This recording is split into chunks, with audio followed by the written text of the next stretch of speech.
The Fat Controller had left Boko in charge of the branch line, while Edward went to the works to be mended. Edward needed to be fit before the summer visitors came. After a week, he was growing bored. But then, a newcomer arrived. She was a wooden coach, and Edward thought there was something familiar about her. That evening, he heard a quiet, timid voice. "Excuse me," it said. "You're Edward, aren't you?" "That's right," he smiled. "Haven't I seen you somewhere before?" "Perhaps," replied the coach. "There was lots of us built for the Furness Railway." "That's your old line. So says Thomas's driver." "That's right," smiled Edward. "What's your name?" "Victoria," said the coach. "When I was too old to work, I was made into a summer house in an orchard. Now a kind gentleman with a top hat says I can be mended and work on the railway again." "Ah, that would be the Fat Controller," said Edward. "Did he say where you would work?"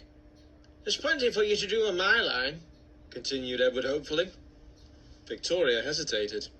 "I think the Fat Controller knew," she said, "but he didn't say." "Where did you work in the old days?" asked Edward. "My friend Helena and I worked on a branch line to a station called Lakeside," Victoria said. "There was a big lake with steamers on it. Windermere it was called. Albert was our engine. He was old, but very gentlemanly and polite."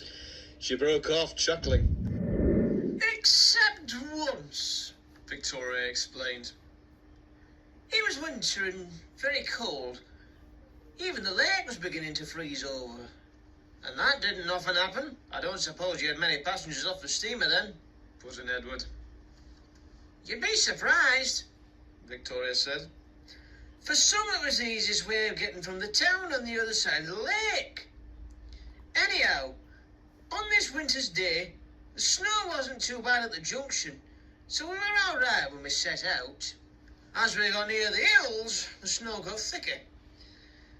We reached a place called Haverthwaite, but there are 2 tunnels, one at each end of the station. Albert didn't care about a bit of snow. Silly soft stuff, he called it. Thomas used to say that too," smiled Edward. "The steamer was late that day. Ice in the water, they said. And that made us late too. Albert was hurrying.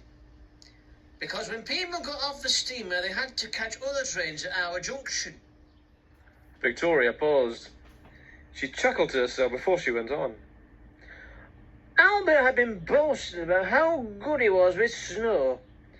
Well, we soon got back to Haverthwaite, and Albert stopped with his buffers at the mouth of the tunnel. The guard's whistle sounded. Albert didn't waste any time. He sent out with a tremendous blast of steam, but the steam blew an enormous lump of snow off the tunnel mouth. It poured down and landed, whoop, on his cab. Albert's driver quickly put on the brakes. The train stopped and there was a lot more snow come down on Helena and I. She was almost completely buried, and half of me was too. Albert couldn't move an inch. Oh, he wanted to, but he didn't dare, in case it brought down more snow. The passengers weren't hurt, but it was the next morning before the men dug us out. I've never been so cold. Albert never boasted about snow again, though." "Wonder why," chuckled Edward.